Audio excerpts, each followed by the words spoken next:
Hey, everybody. Welcome to the Startup Business Summit. My name is Josh Thomas. I'm your host, and got Michael Gilbert here with us from Execute Capital. And we also have Tom Bennet.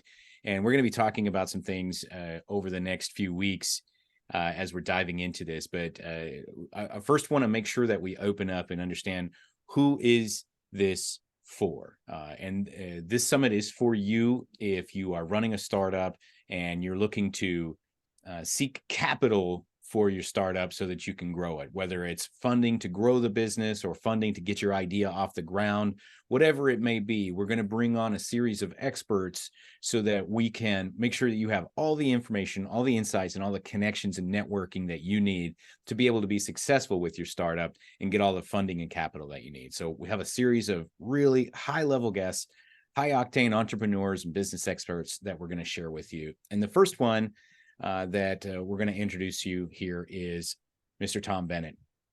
And so Tom has kind of left his 9 to 5 to go really all in on helping rescue and scale small businesses. And one of the things that he does is he helps them scale, access as many funding options that are available, a lot of which we don't know about, such as there are some refundable tax credits that you may not be aware of, up to $1.5 million.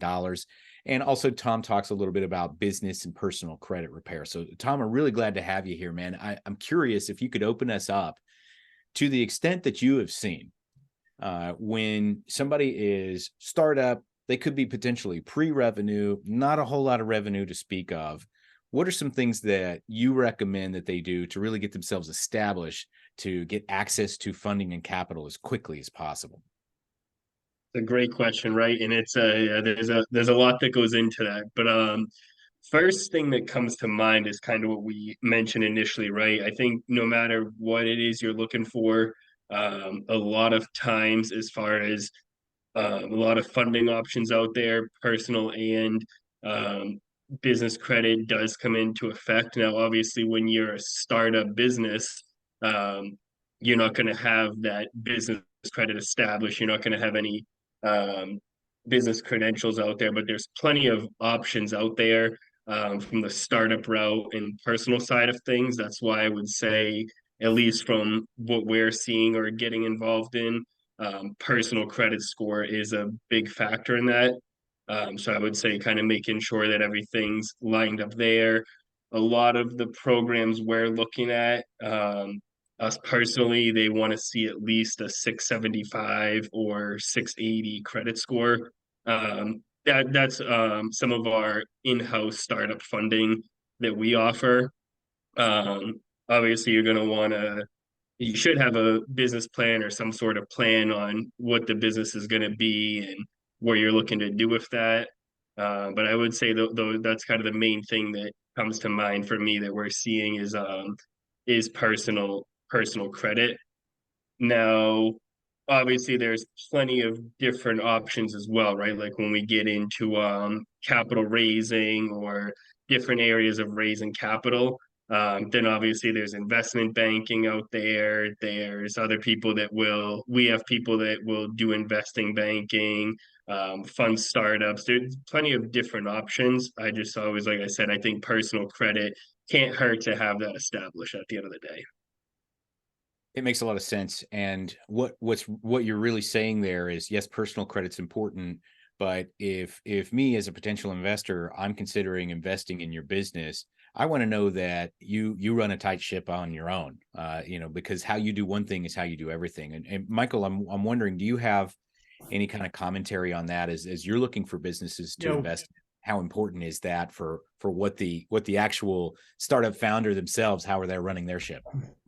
well, we see that a lot, and that's one of the things they're going to ask for is your background. Can you manage your own life, much less manage my money that I'm going to be investing in you? So, you know, execute capital. We're typically 5 million and up, um, and that's what investors look for. Not Yeah. always. There are smaller investors, angel investors out there that understand guys fail, and I like investing in guys that have failed at least once, because typically they'll correct course on their second or subsequent startup. But credit's always important. Absolutely. Yeah. Yeah, and that's what I mean, I know a lot of it too is right. Like we all know that we're all in the space where we want to see new businesses come all the time and blow up and do big things. Obviously, as we know the statistics that most businesses don't make it past the first few years, especially after 5 years. So we obviously a lot of the lenders out there are going to want to see some established tax returns or other when you get into like the real business funding options, right? Now, obviously, like Michael said, with startup funding, there's plenty of different options out there. It's really just kind of evaluating each business and looking at, like you said, the background. Can they take care of their self and the business? Then if they do both of those and everything in between, then we probably will be able to find some options for them. And so what are some recommendations that you might have if somebody's watching this right now and they're thinking, uh-oh, well, my credit's trash. So what are some things that we can do, some steps that we can take to really start repairing our personal finances, our personal credit situation, so that we could be potentially creditworthy and attractive to a new investor?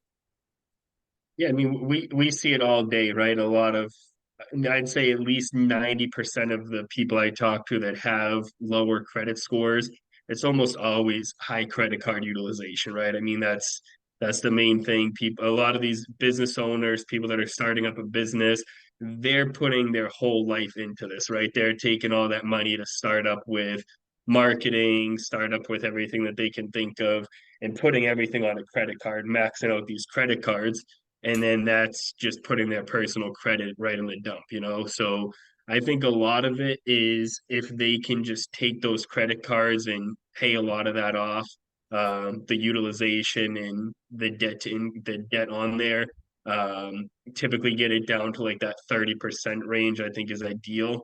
Then they can definitely skyrocket that up. Now, obviously, if they have um, 60, 90 days or more missed payments or some other issues on the file, then obviously that's going to be a bigger pull. But I think as simple as more times than not, it's really just finding different options to chunk some of that credit card debt away. And then also you can get into the conversation. I know everyone's uncomfortable asking friends and family or connections, but if you have people that see where the business is going and see what you're capable of, then you may be able to get that um, personal guarantee or co-signer on some of these options. So that I'd say more times than not, though, is just really paying down those credit card balances. One of the things I ran into, Thomas, early on was had all these credit cards, like 15 credit cards. And they were all maxed out. And trying to the payments were on time, all of them, but I wasn't getting anywhere. And so we closed the big deal, and I was like, I'm going to pay off one of these. Um, and so I paid it off. I think it was probably $5,000. And they actually lowered my credit limit. And what I should have done, and I wanted your take on this, I should have paid it to where it was 30% of utilization across multiple cards. What is your typical suggestion in that? Yeah, I'm glad you brought that up, right? Because it's that fine line, right? A lot of obviously we get in the conversation of paying off these credit cards or paying them down. Yeah, I think you get down to like that 30%, 20%. I think 10 is fine, but once you get those cards almost paid off, or especially when they are paid off, then like you mentioned, these cards just realize, hey, we're not getting any money or interest out of this. We're just gonna close this out, which then is gonna have a negative impact on your score because now your all the length of history is just taking a dive there as well. So yeah, it's kind of that fine line, but we see kind of in that once they're paid off and you have about 70% available on that credit card, then that's where the credit score really starts to increase. Yeah, because it caused a reduct because they reduced the credit limit on that card drastically. It made my credit score dip by like 200 points in a month. Yeah. And it took about 3 months before it came back. Yeah, that was not. I was pretty angry about that. I was like, what?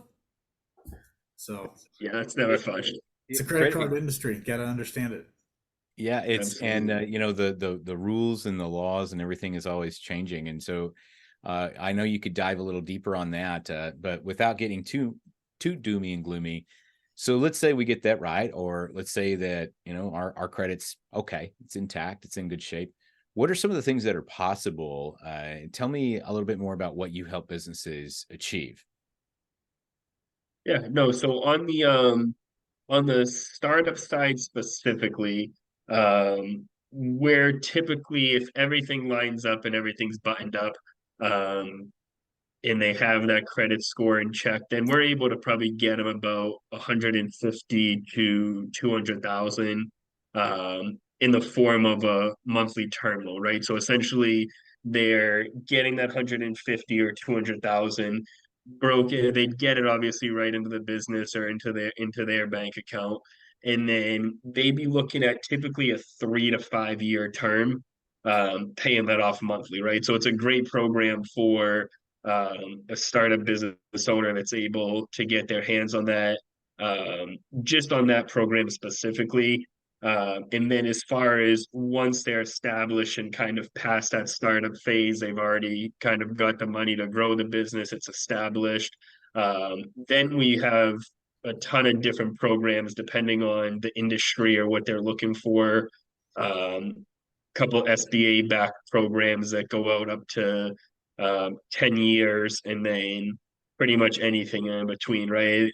From equipment financing, lines of credit, term loans, SBA backed programs, commercial real estate, and pretty much just about anything in between. We I confidently say that we have programs for everyone. It's just some of those programs with where everything is right now are not ideal programs for some people, right? There's some programs where people need the funds, like, hey, we need $50,000 tomorrow. Obviously, we like to say that quick capital isn't cheap, and then cheap cap or good capital sometimes takes a little longer to get. So it's programs out there for everyone. A lot of them, like I said, do kind. A lot of people will say in the business funding space, they personal credit doesn't matter. I like to put that out there right up front with the programs that we have going on. A lot of people in our space, it's always going to come down to personal credit for those top tier programs, um, and average monthly revenue or annual revenue. Right, those all play a big part. If you have a 500, 550 credit score and your business is doing 5 or 10,000 a month, then most likely you're going to end up with a MCA or one of those cash advances. Now, if you're really established and growing the business, then there's some elite top tier programs out there available. Yeah, so you mentioned something I think that's important. You have to work for the things that are valuable. Most of the stuff that's handed to us has little basic value. We have to go and work for the things that are worth having.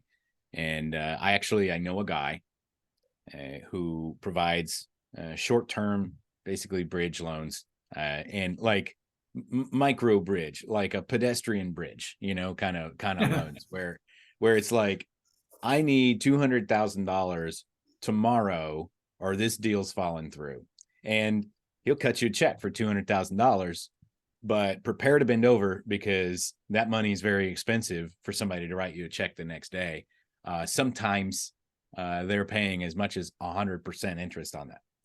Yeah, it's But hey, if absolutely. you need 200K to save a $5 million deal, that starts to make sense. It's a no-brainer at that point. Exactly. So I mean, we saw one of those deals today where a company needed, that's why I said the 50,000, right? Because one of my partners had a client that needed 50,000 by tomorrow morning. They were able to get that turned around in 6 hours from the start of the conversation to getting the funds in their bank account. So, like you said, it's a great point. When you when you need that money and you're actually going to put it to use and grow the business, then at the end of the day, it doesn't really matter what you're putting on it. When you said like, okay, 50,000, 100,000, 200,000, well, that 200,000 is going to turn into $1 million. So then it's okay. You're still making a good return on it. It's not the ideal scenario, but it at least gets you to where you need to be. Yeah, and what it really brings up is the concept of opportunity cost. And Michael, I'd love to have you speak to this a little bit. A lot of times it requires a big mindset shift for us to think about, well, gosh, that's a really high interest rate. That money is very expensive, but what is the opportunity cost of not taking that money and not getting the results that I could have gotten? Could you kind of speak to that a little bit, Michael? Yeah, we just had a client hit us up for $500,000 as a bridge loan and was willing to pay whatever it cost. But he's sitting on, probably a multi-billion dollar opportunity, and this would have got him over the edge, and he did secure that. But you have to look at the opportunity, right? So, and investors look at that as well. So, whether it's them or any type of lender. So, yep, makes a lot of sense. And so, as far as getting that initial funding, and this is a question that I might ask to Tom here. Getting that initial funding, when is the best time for us to be securing capital, in your opinion? I'd love to hear Michael's answer on this, but Tom, when is the best time to start securing capital? Michael's laughing, so I know what you're Yeah, I going mean, the first thing that comes to mind to me is obviously right away, right? I mean, it's you got to start as soon as you get that idea. You got to start figuring out, how am I going to make this come to fruition? How am I going to make this happen on the startup side, right? Um, and you need capital and you need funding to really make anything happen if you want to actually have a successful business. Like I said, the whole maxing out the credit cards and using your own money is only going to get you so far. And then once you have a business, I mean, I tell people this all day, right? Oh, we're all set. We don't need funding. It's the best time to get it, right? Especially with where things are today. Um, we have people that are doing millions of dollars a year that are taking MCAs. They've always said, I'm never going to take a cash advance. I'm never going to take revenue-based financing. Now they're in a position, or will be soon, where they need to actually go that route.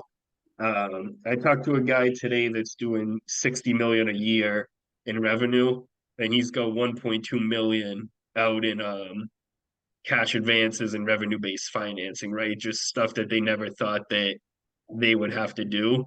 I would obviously lean them towards a line of credit if they're able to qualify for that. I'd much rather someone take advantage of that than some of the revenue-based financing. But that's one thing where I'm looking at it now. If you can qualify for a line of credit, it's a no-brainer to do that, right? If you don't know what's going to happen tomorrow, you get this $200,000 line.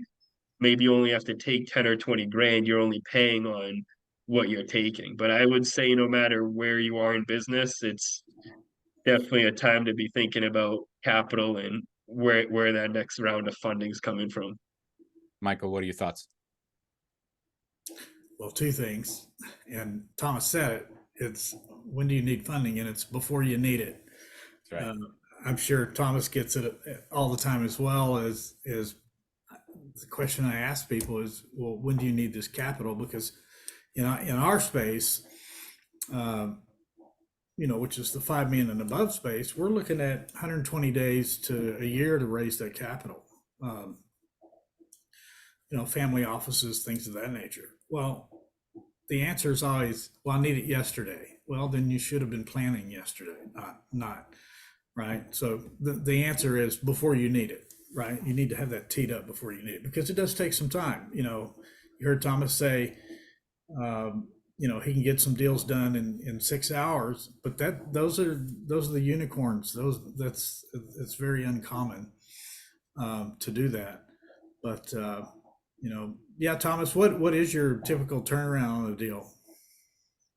Yeah, so I mean that's a great question, right? I mean with the desperate funding, I like to call it, right? If you need funding yesterday, we can typically get that done in a day or two, right? Now, when we look at lines of credit, that's a really quick turnaround as well, probably a similar time frame. And then once we get into because a lot of what we're trying to get clients is some of these SBA backed programs. Now, the good thing with that is they're not going to their bank and taking 3, 4 months to find out, hey, I'm letting you know 4 months later, you actually don't qualify. You Right. just sent in all the documents and we found this, so you're not going to qualify. With those programs, if the client works with us closely, gets everything back, we can typically get them funded in about 2 to 3 weeks. That's a 10-year term loan going up to 150,000. And then once they get that going, they can do that again every 90 days up to 3 times a year. And then we have similar programs that kind of go alongside with that. So I would say it depends on the funding. And then we get into, like I said, some of those other bigger deals with the commercial real estate, cash out refis, some of these really larger lines of credit and term loans. Those deals are obviously going to take a little longer. But yeah, I think it all depends on what you're looking for. But I would say if you need it quick, we can get it for you quick. If you're looking for a top tier program, then you're going to be waiting a little bit to get that. So let's talk about SBA a little bit. You brought this up, and hey, you might be able to get qualified in a couple of weeks. A lot of people hear that. We toss around the idea, oh, you can get an SBA loan, but sometimes we just don't have enough information on that. And so, let me ask, what are the basic, aside from your personal credit, maybe, what are some of the basic qualifications for getting an SBA loan? Can I get an SBA loan without having a lot of established revenue with my business? Like, so let's say I'm more of a startup. I don't have a lot of revenue to speak of. How can I qualify, and what could I potentially qualify for? Great question. Yeah. So I'll start with this, right? I know there's a ton of different SBA programs out there. We really get selective of the ones that we partner with. We have two right now that we offer that we've been offering for a while now. Both of those programs, one of them we'll just say they want to see at least a 675, right? Because they want to see like a 675 or 680 credit score. The other one, they want to see at least a 700. And this is something for the listeners out there to be aware of, right? With just where everything's going. These programs a couple months back, you could get in with just over a 600. And then they said, you know what, you need at least a 650. And they said, you know what, you need at least a 680. And now they're saying you need at least a 700. And then now there's rumors that they're going to turn around and say you need at least a 720. So it's not encouraging, but it is the truth that back to the personal credit. So right now they're looking at least a 675, 680 credit score, and they're looking for good monthly revenue, right? So what I mean by that is typically they want to see at least 30,000 a month in revenue. Is kind of like a healthy business. And there's one of the other programs is if you can get half of your annual revenue, right? So if you're doing 200, 300,000 a year, you still may be able to qualify for some of these programs. And those are SBA backed, like we talked about, which is beneficial, and you're not waiting those long wait times. So if I talk to a client today, I'm qualifying them, I'm finding out if they're even going to be a fit for this program. Then I do my due diligence, I send everything over. Once we get that back, I get that over to our underwriting team. And we typically know, I'd say within about 3 to 5 days from there, if they're going to actually qualify. And then from that point, they start working with our partner that teams up with the SBA. They require a couple more documents. And then, like I said, from there, they're typically looking at about 2 weeks from being funded. Okay. Makes sense. And so there was kind of this threshold you mentioned, $200,000 a year, $30,000 a month. And that's kind of the minimum threshold to get qualified for some of these SBA type loans. Does that sound right? At least, and I don't want to speak on other programs, but at least the two that we offer. There may be some that you can get from a bank that you're going to wait 6 months for to get a smaller SBA loan. Those absolutely may be out there, but from the two that I'm familiar with, yeah, that's where the where we're looking at right now. Is there a time frame in that they need to be in business before they apply for those types of loans, or is it just based off revenue? It's a great question, right? So two different programs. One of them they want to see, just like a lot of lenders out there, they want to see 2 years of business and personal tax returns. The other program where they require, typically it's a 680, but we may be able to flex a little bit with a 675. They can work with it if you have started up a business that's been in business for a year and you have a business tax return. We can work with that, right? Because we do want to help these startups or businesses that have been in business for a year or so. That's why we have those two different programs. So one of them's more for the more established businesses, and then the other one is a great option for people that have been in business for about a year and starting to really grow. Makes a lot of sense. And so, what I'm hearing, just to kind of summarize everything that you've shared so far, is they're looking for, let's say, a reasonably established business, not a brand new business. It's got some revenue. It's got some sales coming in the door, and you've got a reasonably responsible business owner with a decent credit score. And basically, they're looking for responsible people that have responsible businesses, so they can give you money and say, I've got a reasonable chance to believe I'm going to get my money back. The bank's always looking to protect their money. Is that kind of a fair assessment of what you've shared so far?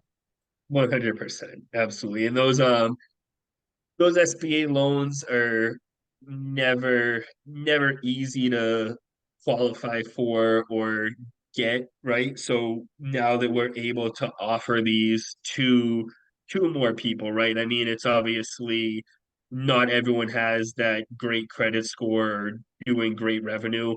Uh, but it is a quick way to get an SBA program, like I said, instead of waiting the 6 months, 4 months, whatever that may be for the bank to say, oh, by the way, you don't qualify.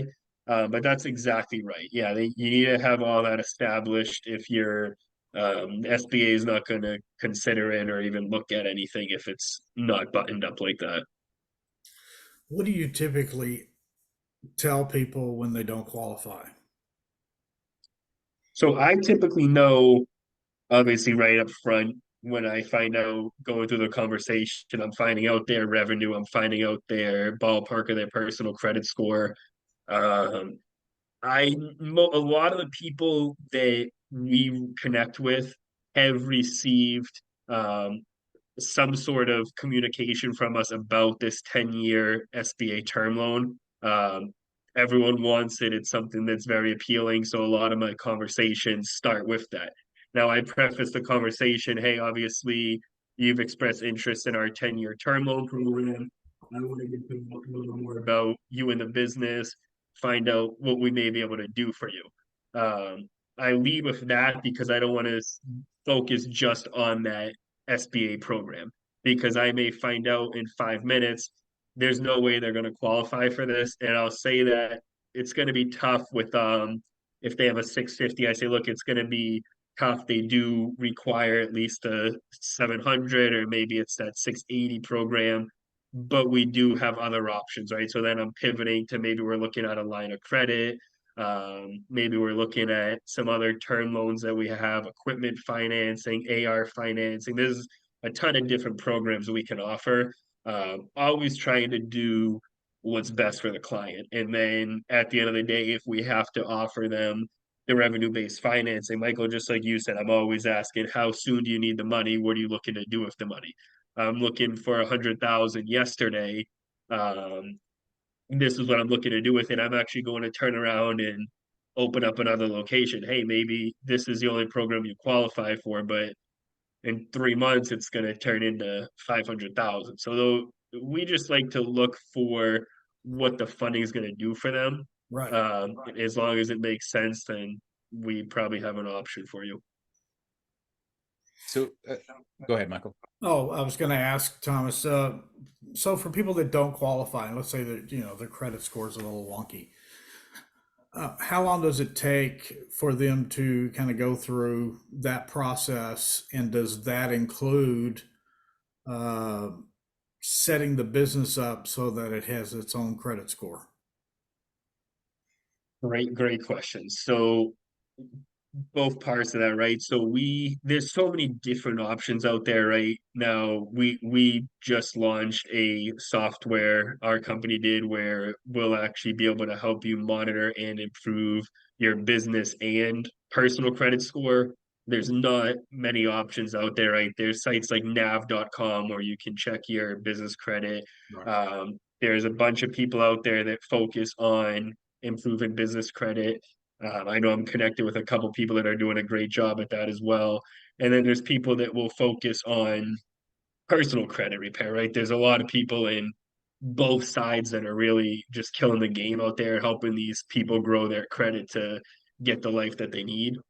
But I think it goes deeper than that. It's not it's easier to just work on them together, right? So with the personal credit, you have, like you said, a 500, whether that's low or high 500s or low 600s, then yeah, we definitely have to work on that just to put you in a position where you can get some of these better programs. I think, like we said, starting with paying off a lot of that credit card debt, and it's going to take time, right? You may somehow get your hands on funding or however you get that money to pay off those credit cards. Even if you do that today, it's not like by December when you check your credit score that it's going to skyrocket back up, right? It's Right. going to take probably at least a month, if not more, for that to adjust. Now, if there's other delinquencies or any issues on the report, that's going to take longer, right? I mean, now you're looking at 3, 4, 5, I'd say 6 months if you're lucky by the time you get um, and I'm talking about like having someone actually helping you with this, right? I'm not talking Right. about you're gonna go try to handle this all on your own and you're gonna send all these letters off to the three major credit bureaus out there. There's people out there that specialize in that, and it doesn't happen overnight. But I think, like we talked about, with best time to look for funding is before you need it. Best time to improve your credit score is before you really need to utilize your credit score. So definitely can take time. Business funding too. It's something that I try to tell every business I talk to. You should work on establishing your business credit. Um, Starting on, I mean, some of the main things are just starting off with those net 30 cards, right? You get some of these credit cards that you have to pay back within those in 30 days. Those are really going to help build and establish that. I know there's fleet cards out there, right? So if you have some of these gas cards or other options, just really opening up some of those different sorts of credit cards in the business are really going to help you at least establish it.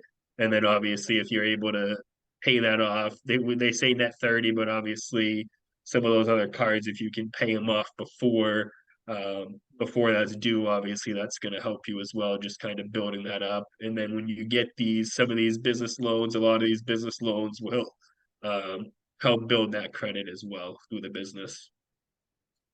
So let's kind of switch gears here a little bit. And there's one way that we can access capital is through borrowing it. One way we can access capital is through raising it. Another way we can access capital is through the government because they have capital available for us as well in the form of tax credits. And so could you talk a little bit about that at a high level, just to make sure that we have a clarity, because there's a difference between tax deductions and tax credits. So could we start there by defining the difference and then talk to us about what's available? Yeah, no, absolutely. So with tax credits specifically, right, there's programs, there's hundreds of programs that the government has set aside for tax credits. Some of them are refundable, some of them are non-refundable. So some of those credits you're going to have to pay back. Some of them go straight to the business. some of them have certain uses for those tax credits. Um, so a lot of the ones that we get involved with, the government has set aside a specific budget for these different tax credits and really designed towards different areas of business, right? I know there's credits out there for startup credits. I know there's credits out there for, I'm hearing about it now. We haven't got involved in it yet, but there's credits out there now for self-employed tax credits. A big one that we really started focusing in on was the employee retention credit, right? Which was pretty much any business that was impacted by the pandemic. Um, and then now we're focusing a lot on the research and development credit, which is just like it says, any business investing time and money into research and development. So there's a ton of different programs out there. The way that those programs I just mentioned work are, if a business qualifies, the government or the IRS is going to send that business a check for the credit that they qualify for. Now, most people don't understand that or realize that these credits are available to them until we talk to them or another company talks to them, and then they're seeing a check actually show up at the business that they're able to essentially do whatever they want with it. So that's the exciting area there. Um, Obviously, I do want to mention it's coming from the government, so that this isn't rushed out, right? I might talk to you today, get you qualified. You may not see that credit for Two six years to eight later. months. Yeah, well, that's the other thing I was going to mention. Right? When we started with the employee retention credit, it was, hey, you're going to receive this money in about 4 to 6 months, right? Then it where everything went today, um, they put a cap out now, or a delay where if businesses were getting over 200,000 in the employee retention credit, the government essentially put a pause on that. So we have people that were supposed to get the credit in 4 to 6 months. They've been waiting almost 2 years for that credit. So we preface that up front that this is coming from the government, and it's almost like an extra Christmas present or an extra bonus when you get that credit in. But either way, it is money or funding that tax credits that businesses are eligible for, that oftentimes they don't realize that are available to them. Yeah. Okay, great. And so one thing that I think is worth clearing up, just in case there is some confusion, can you talk a little bit about the difference between a deduction and a credit, just in case there's any, because it's kind of murky waters unless you really kind of dive into it. Yeah, absolutely. So as far as a deduction, you're talking whether that's like Section 179 with like writing off a vehicle or some of these other, yeah. So two completely different things, right? If you may go out and buy, and obviously I'm not a CPA or tax guy, I just kind of know from a couple of things from being in the industry. You may go out and buy a work truck for your company, $100,000 truck, and I know just talking about the Section 179, right? I know that keeps changing, but you can go out and get that deducted, right? So I know some people can take that all at once. Sometimes that has to be broken out over 5 years. Really, what that's doing, obviously, is lowering your tax bill or tax liability, right? You may make $500,000 a year. You may have a truck that you can write off for 100,000. You may have $50,000 in travel expenses for work, and you may have $50,000 in other write-offs. Okay, so now you have 200,000 that you can deduct from that 500,000. You're still paying taxes on, let's just say, that 300,000. No tax credit for that or any break there. Just obviously having everything buttoned up and being able to take advantage of some of those tax breaks that are out there that businesses can really take advantage of. So both options are great. I would recommend that you're doing both. I'd recommend that you get with a great CPA or accountant that understands everything about that and everything that you can actually legally write off on the business without having like these 87, 90,000 IRS agents come in knocking on your door. Um, but then the tax credits as well is another thing that just getting with a team like us or some of the other companies out there that can explain all these different credits available, because they're both great programs, and you can save yourself a lot of money either way you go. Awesome. And Tom, how can somebody reach out and connect with you if they have questions about their personal credit or tax credits, or how to get access to loans and other funding available? Yeah, I mean, I may my phone may blow up with this, but I would say the easiest way to reach me is just reach me direct with a call or a text. It's 978-501-4142. And then I'm all over social media, Thomas Bennet. And then I'll plug the just launched a podcast as well. And Josh had you on there as well, but that's the Small Business Big Moves podcast as well. So if you look around, you can probably find me out there, and I'd love to connect with you all and at least have that free consultation and just find out if there's anything available that makes sense to your business. Great. Michael, any final thoughts to share with the audience here about what we just discussed today? No, I think Thomas covered quite a bit as far as, people that are looking for, under 5 million, um, there's just so many programs out there. That's not my space. And I know it's, it's yours, Thomas. And we just appreciate you coming on and sharing with our group, because we do get a lot of people asking 10,000 or 50,000 or 250,000. We always turn them away, and they're like, "Hey, you just need to call Thomas, because he's the guy that, this is the guy that can probably solve this for you." Yeah, Very no, well. I appreciate you guys having me on here. Yeah. Excellent. So we're going to wrap up from here. That'll do it for this episode of the Startup Business Summit. Be sure to tune in next week. We'll have another great speaker for you. And on behalf of Execute Capital and Michael Gilbert and Tom Bennett, my name is Josh Thomas, and we'll see you next time.